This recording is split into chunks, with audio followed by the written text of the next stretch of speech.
Барлык тир салым түләүләр буенча Татарстанлыларның республиканың консолидацияләнгән бюджетына 8 миллиард сум бурычлары бар. Шуларның яртысы недоимка өлеше.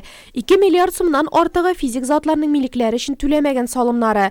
Банкротлык хәлендә калганнар да бу санны арттыруга өлеш кертә. Я обращаюсь к министрам, главам, более ответственно подойти к работе по этому направлению. Ну и без силовой поддержки, без жесткой работы правоохранительных структур эта ситуация она улучшаться не будет. Мы должны понимать, что сложности, связанные с сложностями экономики в стране, банк, кредитной системе, они, конечно же, влияют на все эти процессы.